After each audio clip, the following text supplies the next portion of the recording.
Hi sir. Hi Ramya. సైంటీనియస్ బుక్లో మీరు రాసిన దాంట్లో లైఫ్ ఈజ్ అన్ అడ్వెంచర్ అని రాశారు. అంటే నిజంగా లైఫ్ని ఒక అడ్వెంచర్ లాగా ఫీల్ అవ్వాలంటారా? లైఫ్ అనేది అడ్వెంచరే కదమ్మా. ఎందుకంటే మనకి అన్నోన్ మనం ఫేస్ చేయబోతున్నాం. అన్నోన్ అంటే ఏంటి, తెలియని దానికి మనం ప్రవేశించడమే కదా. ఎస్. ఒక మ్యారేజ్ ఉందనుకోండి, 80 years జర్నీ, ఒక అడ్వెంచరే కదా. అలా లైఫ్ 100 years జర్నీ. ఒక కెరీర్ అనుకోండి, 40 years జర్నీ. ఒక పిల్లల్ని కావాలనుకున్నారనుకోండి, ఒక 20 అంటే ఎప్పటికీ ఉన్నా కానీ బాధ్యత అయితే 20-25 years ఉంటుంది కదమ్మా. అవును. సో ఏ జర్నీ చూసినా ఓ రకంగా తెలియకుండా ఒక అడ్వెంచరే కదమ్మా అది. ఇప్పుడు 1 week చిన్న బర్త్డేకే ప్లాన్ చేసుకుంటాం. అంటే ప్లాన్ ఎంత చేసుకున్నా కానీ సిచ్యువేషన్స్ అనేవి ప్లాన్ చేసుకున్నట్టు రావు కదా. ఎస్. సో అందుకని life is an adventure. Okay, కానీ కొంతమంది కంఫర్ట్ జోన్లోనే ఉంటుంటారు కదా సార్, మరి వాళ్ళకి ఏం చెప్తారు మీరు? అంటే ఎలా అంటేనమ్మా, మీకు మనం పుట్టక ముందే సొసైటీ ఒక స్క్రిప్ట్ రాసేస్తుంది. ఓకే. అబ్బాయి పుడితే ఏంటి, అమ్మాయి పుడితే ఏంటి, ఏ పేరు పెట్టాలి, తన కోరికలన్నీ కనుక చాలా స్క్రిప్ట్ రెడీగా ఉంటాయి. ఓకే. ప్లస్ ఆడపిల్లలు అయితే మనకు ఒకప్పుడు ఈ వయసుకు పెళ్లి చేసేయాలి, సో ఇంతవరకు చదువుకోవాలి, అబ్బాయి అయితే ఇలా ఉండాలి, ఇవన్నీ మనకి ఆల్రెడీ ప్రీ రిటర్న్ కదమ్మా అది. ఎస్. దానికి వ్యతిరేకంగా వెళ్తే రెబల్స్ అవుతారు. చాలా ఎక్కువ మంది ఉన్నారనుకో మా రెబల్స్, అప్పుడు న్యూ నార్మల్ అయిపోతుంది అది కదా. మనకి మన పుట్టక ముందే ఇలా ఉండాలని రాసి పెట్టేశారు. దాన్ని దాటి వెళ్ళడం అడ్వెంచరే కదమ్మా అది. ఎస్. అలా కాకుండా కంఫర్ట్ జోన్ అనుకోమ్మా, మీరు 90% ఎలా జీవిస్తారో అలా జీవించరు అన్నది సమాజం యాక్సెప్ట్ చేస్తుంది. అలా కాకుండా మీరు అవుట్ ఆఫ్ ద బాక్స్ వచ్చి out of the box thinking చేశారంటే you have to pay the price. Yes. First మీరు ఇంట్లో వ్యతిరేకత ఉంటుంది, సపోర్ట్ ఉండదు. సో మీరు ఫెయిల్ అయ్యారంటే మాకు ముందే తెలుసు అంటారు. బికాస్ మీరు ఇంతవరకు లేని రోడ్ని వేసుకుంటున్నారు. వాళ్ళని టార్చ్ బ్యారర్స్ అంటారు కదమ్మా. ఎస్. ఇంతవరకు కొన్ని ప్రొఫెషన్స్ వినలేదనుకోండి, మొత్తం మా ఎంటైర్ ఖాందాన్ అంటే మా పరివారంలో, చుట్టాల్లో, ఫ్రెండ్స్లో ఒక స్పీకరు, ఒక ఆథరు, ఒక బిజినెస్ కోచ్, ఇవన్నీ ఎప్పుడు వినలేదు వాళ్ళు. అంటే నేను కోచింగ్ అన్నది 2011, అంటే much ahead of the market creation కంటే ముందు మొదలు పెట్టాను. As a speaker 2 decades before. అప్పుడు పర్టికులర్గా దాని ప్రొఫెషన్ తీసుకొచ్చిన వాళ్ళు ఎవరు లేరు. అంటే అది కూడా ఎగ్జిస్టింగ్ బిజినెస్ని వదిలి రావడం అన్నది. So it's an adventure. So calling అంటారు అది. కాలింగ్ అంటే హయ్యర్ కాలింగ్ అంటే ఏంటంటే, మీకు ఎప్పుడైతే లోపల అంతరంగా ఒక పిలుపు వచ్చిందో, మీకు మిగతా విషయాలన్నీ చిన్న విషయాలుగా అయిపోతాయి. మీకు అన్నమయ్య సినిమా అని ఒకటి వచ్చింది. అందులో ఆయన మరదలతోటి సరదాల్లో సరసాల్లో ఉంటాడు. దేవుడు వచ్చి ఒక గుద్దుతాడు. సడన్ గా డైరెక్షన్ మారిపోయింది. అవును. ఇంకా దాని తర్వాత ఇంకా ఏం కనబడుతుంది ఆయనకి? ఆయన తర్వాత అన్నమయ్య కీర్తనలని మనకు తెలుస్తుంది. ఆయన చిన్నప్పటి నుంచి ఏమన్నా కీర్తనలు నేర్చుకున్నట్టు ఉందా అక్కడ చరిత్రలో ఏమన్నా? లేదు. అంటే మీ యొక్క ultimate human potential, ultimate voice, ultimate expression, అంటే మీకు జెనెటిక్ కోడ్లో ఉన్నదే జీనియస్ ఉంటుంది. అందుకే జీన్ అంటాం కదమ్మా, జీన్లోనే జీనియస్ ఉంది. కానీ మీకు సోల్కి ఉండేటటువంటిది వాయిస్ అంటారు. ఎక్సలెంట్. సో ఈ వాయిస్ ఎప్పుడైతే మనకి మనిషికి దొరికిందో, దెన్ జీవితంలో అద్భుతాలు జరుగుతాయి. రైట్. సార్, ఇప్పుడు ఈ కంఫర్ట్ జోన్ నుంచి ఈ చుట్టాలు కానీ, రిలేటివ్స్ కానీ, లేకపోతే ఇంట్లో ఫ్యామిలీ మెంబర్స్ నుంచి కానీ వచ్చే వ్యతిరేకతని దాటుకొని అసలు కరేజ్ జోన్లోకి ఎలా రావాలంటారు? అందుకేనమ్మా మీకు పెళ్లి చేసుకునే ముందే బ్రహ్మచర్య అంటారు. అక్కడే చాలా క్లారిటీ వచ్చేసేయాలి. ద ఫస్ట్ ప్రాజెక్ట్ ఏంటంటే మీ లైఫ్లో మీ ప్రాజెక్ట్ ఏంటో తెలుసుకోవడం అని. రుమి అని ఒక ఇస్లామిక్ పోయిట్ ఒక మంచి మాట చెప్తారు. ఈ ప్రపంచానికి ప్రతి ఒక్కరూ పని మీద వస్తారు. ఆ పని చేసి అన్ని మర్చిపోయినా పర్వాలేదు, కానీ అన్ని చేసి అసలు విషయం మర్చిపోతే వచ్చిన విజిటే వేస్ట్ కదా అంటారు. అంటే the best waste of time waste in life is doing something very well which you should not be doing at all. జీవితంలో అతిపెద్ద టైం వేస్ట్ ఏంటంటే మీరు చేయక్కర్లేని పనిని చాలా బాగా చేయడానికి ఒక జీవితాన్ని ఇన్వెస్ట్ చేయడం. సో అల్టిమేట్ అడ్వెంచర్ ఏంటంటే మీరు ఏదైతే ఒక కాలింగ్ ఉందో దాని వైపు ప్రయాణించడం. ఓకే సార్, ఇప్పుడు ఈ ఫ్రీడమ్ అనేది మనకి ఈ కంఫర్ట్ జోన్లో ఉంటుందంటారా, కరేజ్ జోన్లో ఉంటుందంటారా?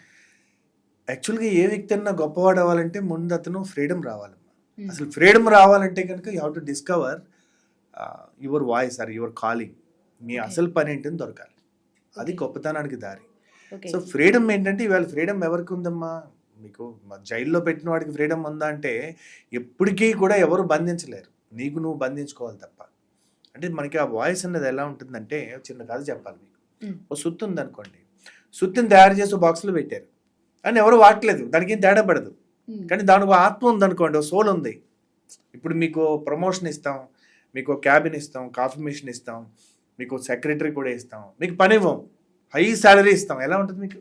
కష్టమే సార్. కదా! కొన్ని దేశాల్లో అయితే జపాన్ అలాంటి దేశాల్లో అయితే అంతకంటే ఇన్సల్ట్ ఇంకోటి లేదు. అవును. ఐదో రోజుకి దూకేస్తాడు. అవును. సో మీకు అన్నీ ఉండి అసలు ఎక్స్ప్రెషన్కి సమయం లేదనుకోండి, అవకాశం లేదనుకోండి. అందుకే మీకు ఈ సుత్తికి ఆత్మ ఉందనుకోండి, ఒక రోజున ఒక ఆయన తీసి చట్నీ చేయడానికి వాడాడు. సుత్తితోటి చేసే పని అది కాదు కదా. ఏదో బిజీగా ఉన్నట్టు ఉంది కానీ సాటిస్ఫాక్షన్ లేదు. మళ్ళీ మన్నాడు ఒక ఆయన తీసి పాత ఫర్నిచర్ పదలగొట్టడానికి వాడాడు, ఇంకా సాటిస్ఫాక్షన్ లేదు. ఇంకో రోజు తీసి డెంటింగ్ కోసం వాడాడు. ఎన్ని పనులు చేసినా something is missing in my life. ఒక రోజున ఒక అతను తీసి ఒక మేక్ కొట్టడానికి దాన్ని వాడాడు. Suddenly there is a light in the soul of the hammer, అంటే దాని అసలు పని దొరికింది. అలాగే అందుకే మనకి 10th క్లాస్ వరకు ఎంబీబీఎస్ లాంటిది అన్నీ ఎక్స్పోజర్ చేస్తారు. అందుకని ఎంబీబీఎస్ జనరలిస్ట్, ఎండి అన్నది స్పెషలిస్ట్, అంటే డిఎం అన్నది సూపర్ స్పెషలిస్ట్. అలాగే ఫస్ట్ మనకి ఎడ్యుకేషన్ అంతా కూడా జనరలిస్ట్, అన్ని ఎక్స్పోజ్ అవ్వాలి.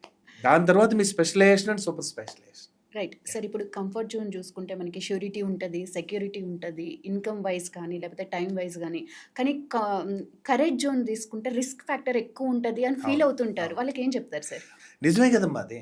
అందుకే కూడా మనకి భగవద్గీతలో చెప్పినట్టు ధర్మ అర్థ కామ మోక్ష. ధర్మం అన్నది అసలు మీరు మీ ఫౌండేషన్, మీ క్యారెక్టరు, మీ యొక్క ప్రిన్సిపల్స్, ఇవి మనం ఈ ప్రపంచంలో బతకడానికి పనిచేయవు. మీరు అంతరంగంగా విజయం సాధించడానికి ధర్మం పనిచేస్తుంది. ఓకే. అందుకని హరిశ్చంద్ర నుంచి ధర్మరాజు వరకు ధర్మాన్ని మాత్రమే పట్టుకున్నవాడు ఇబ్బంది పడ్డాడుగా. అవును. అందుకని భగవద్గీత 2 విషయాలు చెప్పింది, జ్ఞానయోగం, కర్మయోగం. జ్ఞానయోగం నీకు అసలు యొక్క జీవితం యొక్క పర్పస్ గురించి తెలియజేస్తుంది. కర్మయోగం నీ కర్తవ్యాన్ని గుర్తు చేస్తుంది. ఓకే. రెండూ వదలకూడదు. అయితే ఫస్ట్ ధర్మం, రెండోది అర్థ. మన బాడీ కనపడినంతసేపు దేహానికి దేవుడు రూపాయి. సస్టైన్ అవ్వాలంటే మీరు చేసే పని మీకు ఎంత నచ్చినా, ఎంత ఉపయోగపడినా, దాంట్లో డబ్బులు లేకపోతే డబ్బులు వచ్చే పని కూడా చేయాల్సిందే. Right sir. ఇప్పుడు మనకి కరేజ్ జోన్లో హార్డ్ మూమెంట్స్ ఎక్కువ ఉంటాయి. వాటిని ఎలా క్రాస్ చేయాలంటారు? మీకు at the end of the tunnel light కనపడింది అనుకోమ్మా, దీన్ని తట్టుకోగలుగుతారు. అవుట్కమ్ ఏం కావాలి? అందుకని సాధారణంగా మనుషులు సంవత్సరానికి గోల్స్ పెట్టుకుని అవి సాధించలేకపోతే వాళ్ళు దానికి ఇబ్బంది పడుతుంటారు. అందుకని ఆర్డినరీ పీపుల్ జాబ్ కోసం చూస్తారు, ఎక్స్ట్రాడినరీ పీపుల్ కెరియర్స్ బిల్డ్ చేసుకుంటారు, exceptional people create a mission, they are on a mission. అందుకని వాళ్ళకి గెలుపోవటంలో పెద్ద విషయం కాదు. ఇప్పుడు సపోజ్ మన పవన్ కళ్యాణ్ గారిని తీసుకోండి, ఆయన పాలిటిక్స్లోకి వచ్చారు, పీఆర్పీ నుంచి వచ్చారు. తర్వాత పీఆర్పీ వెళ్ళిపోయినా మళ్ళీ ఆయన జనసేన మొదలు పెట్టారు. సో ఫస్ట్ ఇయర్ ఆయనకి అసలు పోటీయే చేయలేదు. సెకండ్ టైం ఆయనకి 0, అంటే ఒకటి వచ్చినా అది వెళ్ళిపోయింది అనుకోండి. మరి ఆయన ఎక్కడన్నా ఈ మిషన్ అనుకున్నాడా, లేదా నేను దాని గురించి చూసి ఆలోచించాడు, ఆయన ఉండాలా అక్కర్లేదా అని బేరీజ్ వేసాడా? లేదు, మిషన్ కదండి. అలాగే చాలా మంది, కొంతమంది కెరియర్స్ ఉంటాయి, అలా 10 ఏళ్ళ తర్వాత ఎప్పుడో బ్రేక్ వస్తుంది. But that is a way of life. Okay. అప్పటి వరకు ఆ పేషెన్స్తో ఉండాలి కదా కదమ్మా. మీరు ఒక సపోర్టే ఉందనుకోమ్మా, మార్కెట్లో యాపిల్ డిమాండ్ ఉందని యాపిల్ కింద తయారయ్యారు మీరు, హైబ్రిడ్ యాపిల్ కింద. ప్రపంచం అంతా బాగా పొగుడుతుంది, కానీ మీకు తెలిసి మీరు యాపిల్ కాదని. అదేందా? అందుకే మీకు గ్రేట్ యాక్టర్స్ అందరూ కూడా వాళ్ళు ఒరిజినల్ సెల్ఫ్ని పోగొట్టుకోరు, దాని నుంచి ఆపరేట్ చేస్తారు. అందుకే అమెరికాని చూడండి, ఆయన ఏ స్క్రిప్ట్ అన్నా దానికి ఇన్స్పైర్ చేయకపోతే దానికి టైం ఇన్వెస్ట్ చేయడు. ఎందుకంటే లైఫ్లో ఒక పీరియడ్ ఆఫ్ టైం మీకు వెళ్ళిపోయింది కదా, ప్లస్ ఆ టైంలో స్ట్రగుల్ అయితే ఇది ఇంకా మిగతా టైంలో కూడా ఇంపాక్ట్ చేస్తుంది కదా. అందుకని ఫస్ట్ మీరు చేయాల్సింది ఇంటర్నల్గా మీరు ఎవరు, హూ ఆర్ యూ బీయింగ్, దాని నుంచి డూయింగ్. సో మీరు సరైన గుర్తించుకోవడంలోనే మా రహస్యం అంతా ఉంది. అయితే దాంట్లో కనుక నేను బిజినెస్ ఎక్కిగానో మాట రాశానమ్మా. ఫస్ట్ మీకు క్యూరియాసిటీ ఎక్కడుంది, ప్యాషన్ ఎక్కడుంది, ఎక్కడ ఆసక్తి ఉందో అక్కడే ఆసక్తి నీకుంది. రెండవది, ప్రపంచానికి నువ్వు మేలు చేస్తున్నావా, ఏదన్నా సమస్యని పరిష్కరిస్తున్నావా, వాల్యూని యాడ్ చేస్తున్నావా, ఎక్కడైనా నువ్వు ఉపయోగపడుతున్నావా. అండ్ మూడవది, నీకు దాంట్లో డబ్బులు వస్తున్నాయా. డబ్బులు రావడమే కాదు, is it saleable, scalable and viable అంటారు. అంటే సమృద్ధిగా డబ్బులు రావాలి, మీకు అవసరానికి మించి డబ్బులు రావాలి, అప్పుడు సంపద అంటారు. మంచి వాళ్ళ దగ్గర ఎంత సంపద ఉంటే ప్రపంచానికి అంత మంచి జరుగుతుంది. మంచి వాళ్ళ యొక్క నైతిక హక్కు సంపద సృష్టించడం. అండ్ 4th వన్, మీకు ఎప్పుడు డబ్బులు వస్తాయి, మాస్టరీ అయినప్పుడు. మాస్టరీ అవ్వాలంటే మినిమం 10,000 hours అని ఒక స్టడీ చెప్తుంది. మీరు కూడా దాని మీద వీడియో చేసి, అంటే ఒక యావరేజ్ ఒక 3 to 5 years టైం పడుతుంది కదమ్మా. అందుకని ఒక decade anybody can become anything. Not only ఆ ప్రొఫెషనల్లో మాస్టర్ అవ్వడమే కాదు, మీరు అనుకున్న ఫైనాన్షియల్ గోల్స్ కూడా రీచ్ అవ్వచ్చు. సో అయితే ఇప్పుడు మనకి కరేజ్ జోన్లో ఉన్న వాళ్ళకి ఖచ్చితంగా అల్టిమేట్ పొటెన్షియల్ అనేది ఉండాలంటారా? ఉండాలమ్మా, కానీ విజ్ఞత కూడా ఉండాలి, విజ్డమ్ కూడా ఉండాలి. కొన్నిసార్లు కొన్నింటిలో మీకు గ్యారెంటీగా తెలిసిపోయింది ఫ్యూచర్లో దాంట్లో ప్రాఫిట్ రాదని, దాన్ని ఇంతకాలం టైం ఇన్వెస్ట్ చేశాను, మనీ ఇన్వెస్ట్ చేశాను, ఎనర్జీ ఇన్వెస్ట్ చేశానని ఫ్యూచర్లో రాకపోయినా పట్టుకుని ఎలాడకూడదు. You should have the courage to exit, courage to discard. చూడండి, కొన్ని చోట్ల కొన్ని రిలేషన్షిప్ టాక్సిక్ అయిపోతాయి, కొన్ని బిజినెసెస్ ఇంకా అబ్సల్యూట్ అయిపోతుంటాయి, కొన్ని కెరియర్స్ కూడా అబ్సల్యూట్ అయిపోతుంటాయి. దాన్నే పట్టుకుని ఉండకూడదు. ఇప్పుడు చూడండి, మా ఐటీ బ్రహ్మాండంగా లాస్ట్ 20 years నుంచి అందరికి ఉపయోగపడింది. ఫ్యూచర్ ఏఐ అడాప్ట్ అవ్వగలుగుతారా మంచిది, అడాప్ట్ అయినా కూడా సరిగ్గా లేదనుకోండి, భయంతో ఎందుకు రోజు జీవించాలి? There are so many alternatives. మీకు ఏఐ యాటిట్యూడ్ ఏంటంటే అడాప్ట్, కొత్త దానికి అడాప్ట్ అవ్వాలి. ఇంతవరకు నేను చేయలేదు కానీ నీకు ఆసక్తి ఉంది కదా, మీకు ఒక 3 months 6 months 1 year రీసెర్చ్ చేయొచ్చు కదా, కొలాబరేట్ అవ్వచ్చు కదా. There are so many people have paid the price. దాంట్లో చాలా మంది ఫెయిల్యూర్ అయిన వాళ్ళు, అయ్యి సక్సెస్ అయిన వాళ్ళు ఉంటారు. వాళ్ళందరూ ఎన్ని లెసన్స్ నేర్పిస్తారు మీకు? అన్నీ మీరు మీ స్వయంగా నేర్చుకోవాల్సిన అవసరం లేదు. Get a mentor or get mental అంటాను. చాణక్యుడి దగ్గర నుంచి చంద్రగుప్తుడికి ఎలా మెంటర్ ఉన్నాడో, అలాగా అరిస్టాటిల్ అనే ఆయన అలెగ్జాండర్కి ఎలా మెంటర్ ఉన్నారు. మీరు అలా ఎక్కడ చూసినా కూడా ఎక్కడో చోట ఒక మెంటర్స్ ఉన్న వాళ్ళే గొప్ప గొప్ప రాజులు ఎలా అయ్యారు. ఆంటర్ప్రినర్స్కి ఖచ్చితంగా మంచి మెంటర్స్ ఉన్నారు.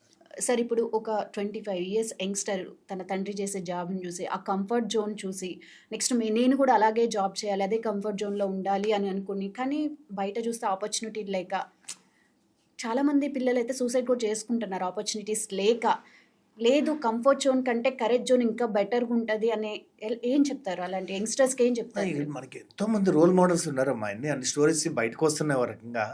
అయితే వాళ్ళని చూడాలి మనం. ఇప్పుడు మనం యూత్ కూడానమ్మా, ఫాదర్ ఎలా ఉన్నారో, ఒక బ్యాంకులో 40 సంవత్సరాలు చేసిన పిల్లలు అలా చేయడానికి ఇష్టపడలేదు. కొన్ని కెరియర్స్ వాళ్ళ ఫాదర్స్ అన్ని చూసి అదే చేయాలని రూల్ ఏం లేదు. ఇవాళ యూత్ డెఫినెట్గా కంఫర్ట్ జోన్ నుంచి దాటి వచ్చారని చెప్పాలి. చూడండి, మనకి ఒకప్పుడు చెప్పుకునే వాళ్ళం, బ్రిటిష్ వాళ్ళు కానీ మొఘల్స్ కానీ వాళ్ళు ఇండియాని దోచేశారు, దాడి చేశారు, కరెక్టే. కానీ వాళ్ళు కంఫర్ట్ జోన్ దాటి అడ్వెంచరు, రిస్క్ తీసుకున్నారు. వాళ్ళు చేసింది మంచిగా చేయడం పక్కన పెడితే వాళ్ళు సముద్రాలు దాటి వచ్చారు కదమ్మా. అలాగే ఇవాళ మన ఇండియన్స్ సముద్రాలు దాటి వెళ్ళలేదా? ఆడపిల్లలు మరి చదువుకుని, ఇంజనీరింగ్ దాకా చదువుకుని హైదరాబాద్లో అలాంటి నగరాలకు వచ్చి ఉద్యోగాలు చేసి అక్కడి నుంచి వేరే దేశాలకు కూడా వెళ్ళి మరి కంఫర్ట్ జోన్ దాటారు కదమ్మా. సో అందుకని మనకి ఒక తరం అంతా కంఫర్ట్ జోన్ దాటింది, మన అన్ని విధాలుగా, సోషల్గా, ఫైనాన్షియల్గా, అన్ని విధాలుగా. అందుకే గ్రోత్ ఎప్పుడు ఉంటుంది? కంఫర్ట్ జోన్ దాటినప్పుడే గ్రోత్ ఉంటుంది. తెలియకుండా ఏంటంటే మనకి మసిల్ కానీ మైండ్ కానీ కంఫర్ట్ జోన్లో అదే ప్యాటర్న్లో తిరుగుతూ ఉంటాయి. ఆ ప్యాటర్న్స్ని బ్రేక్ చేయాలి. ఇప్పుడు సపోజ్ వేణు భగవాన్ అంటే ఏం గుర్తొస్తుంది? మా సొసైటీలో చాలా మంది నాకు తెలుసు, నాకు ఆథర్ అనో, స్పీకర్, మోటివేషనల్ స్పీకర్ అనో. కానీ నేను మోటివేషనల్ స్పీకర్ నుంచి కోచ్ అయ్యాను. కోచ్ నుంచి నేను ఒకప్పుడు 12 ఏళ్ళు బిజినెస్ చేశాను. మళ్ళీ ఇప్పుడు ఫుల్ టైం బిజినెస్లోకి వెళ్తున్నాను. నన్ను మళ్ళీ అలా కొత్త పర్సెప్షన్ చూడడానికి ప్రపంచం మారకపోయినచ్చు, నేను మారిన విషయం నాకు తెలియాలి కదా. నేను కంఫర్ట్ జోన్ అందరూ ఇలాగే యాక్సెప్ట్ చేస్తాను, అందులోనే ఉండిపోయాను అనుకోండి. ఎందుకంటే యాజ్ అ స్పీకర్గా ఉన్నాను అనుకోండి, ఒకటి నాకు టైం ఉండదు, ట్రావెల్లో ఉండాలి. నెక్స్ట్ 10 ఏళ్ళ నుంచి ఫీజు అన్నీ పెరిగినాయి కానీ ఇంచుమించు అవి అంతే ఉంటాయి. ఎందుకంటే కమోడిటీ అయిపోయింది. వీళ్ళు కాకపోతే ఆల్టర్నేటివ్ ఎప్పుడైతే ఉందో అది వస్తువు అయిపోతుంది. వస్తువు అయిపోయారు అనుకోండి, మార్కెట్లో లక్స్ సోప్ కావాలి, లేదంటారు మైసూర్ శాండిల్ వేయండి, లేదు ఇంకొకటి వేయండి, ఈ షాప్లో లేదు అక్కడ దొరుకుతుంది. అలాంటి ఉత్తులు ఏరిపోయినప్పుడు దాంట్లో పెద్దగా ఇన్కమ్ ఉండదు. మీ యొక్క యూనిక్నెస్ ఎక్కడుందో, ఎప్పటికప్పుడు బంగారం ఉందమ్మా మీకు చేతికో దేనికో ఉంటుంది, అది ఇరిగిపోయింది, పాత్ అయిపోయింది, డిమాండ్ లేదు, దాన్ని కరగబెట్టి మళ్ళీ ఏదైనా చేసుకోవచ్చు కదా. మీ కోర్ ఒకటి ఉందనుకో అమ్మా, నా కోర్ పీపుల్, నా core human potential, enabling human potential, దీన్ని ఏ విధంగా మార్చుకోవచ్చు కదా.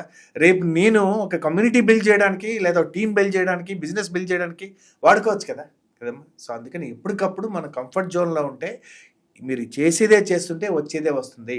కొత్తది రావాలంటే పాత దానికి బ్రేక్ వేయాలి, బ్రేక్ వేసినప్పుడే బ్రేక్ త్రూ వస్తుంది. అందుకని కొత్తది రావాలంటే ఖచ్చితంగా కొత్త విషయాలు చేయాలి. అందుకని పాస్ట్ నుంచి ప్రజెంట్, ప్రజెంట్ నుంచి ఫ్యూచరు సాధారణంగా జరిగేది. But extraordinary people imagine a new future and declare a new future. And ఆ ఫ్యూచర్ ఏదైతే డిక్లేర్ చేశారో ఆ స్టేట్ ఆఫ్ బీయింగ్ నుంచి, ఆ స్టేట్ ఆఫ్ మైండ్ నుంచి, ద ఫ్యూచర్ బేస్డ్ పర్సనాలిటీ నుంచి, ప్రజెంట్ నుంచి ఫ్యూచర్కి వర్క్ చేయరండి. వాళ్ళు ఫ్యూచర్ నుంచి ప్రజెంట్కి వస్తారు. ఇక్కడి నుంచి అక్కడికి కాదమ్మా. ఒక 5 ఏళ్ల తర్వాత విజన్ ఏముంది, 10 ఏళ్ల తర్వాత విజన్ ఏముంది, అది చూసి, అది డిక్లేర్ చేసి, ఆ స్టేట్ ఆఫ్ మైండ్, ఆ స్టేట్ ఆఫ్ బీయింగ్ నుంచి ఆపరేట్ చేయడం వల్ల అది మేనిఫెస్ట్ చేస్తారు. ఎగ్జాంపుల్, ఇప్పుడు రాజమౌళి గారు ఉన్నారు, ఇప్పుడు 6RR, బాహుబలిలో ఆ మైండ్ సెట్తో ఆపరేట్ చేయరు కదమ్మా ఆయన. నెక్స్ట్ మూవీకి ఏదైతే స్క్రిప్ట్ రాసుకున్నారో దాన్ని చూసి, దాన్ని ఇమేజిన్ చేసి, దాంట్లో పూర్తిగా లీనమయ్యారు. అంటే 5 ఏళ్ళ తర్వాత మనం చూసే సినిమాని ఆల్రెడీ చూసేసారు. ఆ బీయింగ్ నుంచి ఆపరేట్ చేస్తారు. ఏ స్పోర్ట్స్ పర్సన్ అంతేనమ్మా. 4 ఏళ్ళ తర్వాత ఒక ఒలింపిక్స్కి ప్రిపేర్ అయితే ఆ ఒలింపిక్స్లో విన్ అయిన మైండ్ సెట్ తోటి ఈ రోజు నుంచి ప్రాక్టీస్ చేస్తారు. అందుకని వాళ్ళకి అది అడ్వెంచర్ అనిపించదు, బికాజ్ అది ఏదైతే జరుగుతుందో దానికి ప్రిపరేషన్ అనమాట, ఇది ప్రాసెస్ అనమాట. కానీ సార్ ఇప్పుడు విజనరీ లీడర్స్ ఎవరైనా తన విజన్ చెప్తే ఇప్పుడున్న జనాలు చాలా మంది పిచ్చోళ్ళు లెక్క ట్రీట్ చేస్తారు, ఎందుకంటే ఆ విజన్ని వీళ్ళు రీచ్ అవ్వలేరు కదా, ఎందుకంటారు అలాగా? నేను మొన్న ఒక మాట చెప్పానమ్మా, బాడీని వాడి పనిచేసే వాళ్ళని లేబర్ అంటారు, మైండ్ని వాడి పనిచేసే వాళ్ళని ఇంజనీర్ అంటారు, హార్ట్ని వాడి పనిచేసే వాళ్ళని ఆర్టిస్ట్ అంటారు, సోల్ని వాడి పనిచేసే వాళ్ళని లీడర్స్, ఆంటర్ప్రినర్స్ అంటారు. అందరూ ఒకే లెవెల్లో ఎందుకుంటారమ్మా? అందుకని అన్నీ పనిచేయాలి మనకి, కానీ కింద నుంచి పైకి వస్తావా, పైనుంచి కిందకు వస్తావా? బ్రాహ్మణ, క్షత్రియ, వైశ్య, శూద్ర అన్నారా, రివర్స్ చెప్పారా? అందుకని బ్రహ్మ క్రియేటర్. అందుకని జీవితంలో ఆపర్చునిటీస్ లేవనుకుంటే మరి నీలో క్రియేటర్ ఏమయ్యాడు? మనకి బ్రహ్మ, విష్ణు, మహేశ్వర ముగ్గురికి గుళ్ళు ఉండాలి కదమ్మా, కానీ విష్ణువుకు ఉన్నాయి, మహేశ్వరుడికి ఉన్నాయి, మరి బ్రహ్మ కూడా ఏది? ఎక్కడ కనపడమే? ఎందుకు లేదని నాకు ఆలోచన వస్తే నాకు అనిపించింది ఏంటంటే, భగవంతుడు బ్రహ్మ అనేటటువంటి దేవుణ్ణి నీకు మేధస్సు అనే రూపంలో నీకే ఇచ్చేసాడు, అందుకని you are the creator of your destiny అని ఊరికి చెప్పలేదు స్వామి వివేకానంద కానీ, కలాం గారు కానీ. అందుకని మన బ్రెయిన్ యాక్టివేట్ కావాలంటే చిన్న కళల వల్ల అవ్వదు. ఇన్ని ఫెసిలిటీస్, ఇంత ఆపర్చునిటీస్, ఇంత ఇన్ఫర్మేషన్, ఇంత గురూస్, ఇంత మెంటార్స్ ఉన్న రోజుల్లో చిన్న కళలు కనడం నేరం. Aim high. Excellent sir, right. Thank you sir. Thank you.